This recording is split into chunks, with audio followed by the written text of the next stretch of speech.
In 1950, physicist Enrico Fermi asked a simple question over lunch. Where is everybody? He was talking about aliens.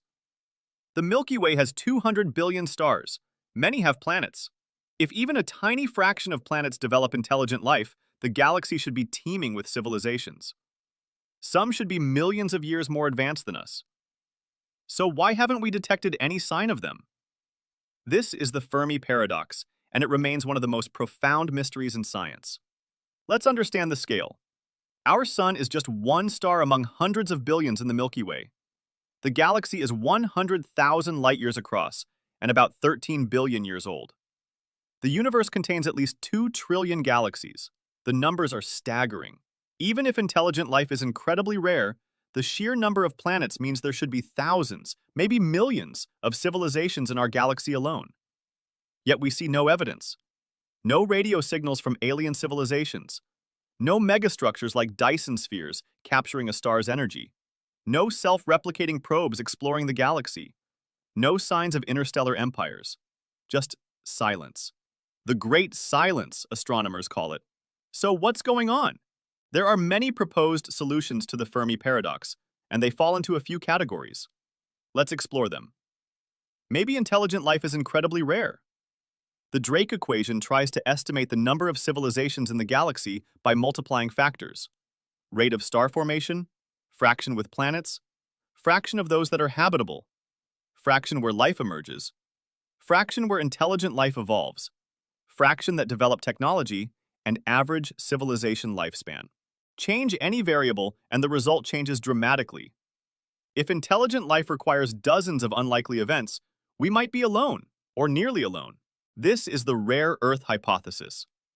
Earth had a large moon stabilizing its tilt, plate tectonics recycling nutrients, a magnetic field deflecting solar wind, Jupiter deflecting asteroids, the right distance from the Sun, the right star type, and so on.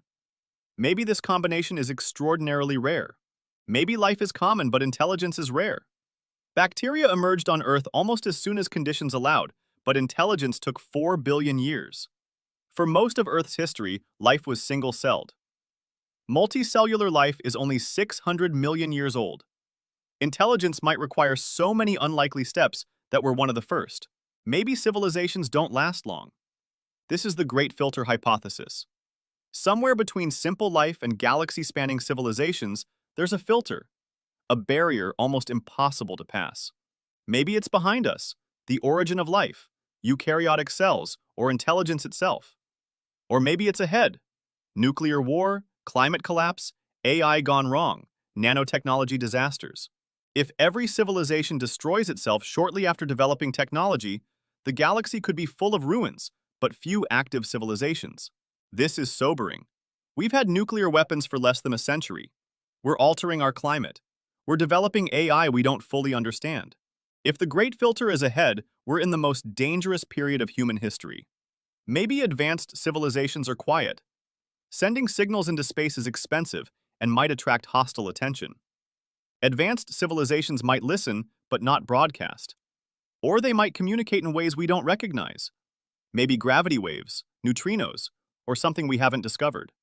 We've only been listening for 60 years, a blink in cosmic time. Maybe they're here, but we don't recognize them. We look for radio signals, but a million-year-old civilization might use technology incomprehensible to us. Arthur C. Clarke said, "Any sufficiently advanced technology is indistinguishable from magic." Maybe they're here, and we're like ants on a highway, unable to recognize the complex systems around us. Maybe distance is the answer. The fastest spacecraft we've built, Voyager 1, would take 75,000 years to reach the nearest star. Interstellar travel might be prohibitively difficult. Even with faster ships, crossing the galaxy takes tens of thousands of years. The sheer scale means civilizations are isolated by time and distance, rising and falling without ever meeting. Maybe super-intelligent AI replaces biological civilizations. If AI is the inevitable outcome of intelligence, then most civilizations might transition from biological to digital. Digital minds might not need planets or care about expansion. They might construct matryoshka brains, megacomputers powered by stars, and exist in virtual realities, not bothering with physical space exploration. Or maybe we're simply early. The universe is 13.8 billion years old, but early stars contained almost no heavy elements, no carbon, oxygen, or iron. Planets like Earth couldn't form until several generations of stars had fused heavy elements and exploded as supernovae. The conditions for life might have only recently become common. We might be among the first wave of civilizations. There's also the zoo hypothesis. Advanced civilizations know about us but are deliberately avoiding contact, letting us develop naturally. Like a protected nature preserve, Earth is observed but not interfered with. This seems anthropocentric and hard to test, but it's possible. Finally, maybe we are alone. It's possible that despite the vastness of the universe, the origin of life or the evolution of intelligence is so improbable that we're the first, or only. This would make humanity incredibly precious, the universe's way of becoming aware of itself. The truth is, we don't know. We've only explored a tiny fraction of potential targets, listened to a tiny range of frequencies, searched for a tiny amount of time. The James Webb Space Telescope is detecting biosignatures in exoplanet atmospheres. SETI continues listening. Maybe tomorrow we'll detect a signal and realize we're not alone. Or maybe we'll never find anyone. Maybe the universe is vast, ancient, and mostly empty.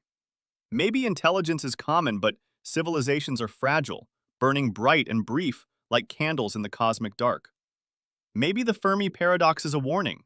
The great filter lies ahead, and our survival depends on navigating it wisely. Where is everybody? The answer might determine whether we have a future among the stars or whether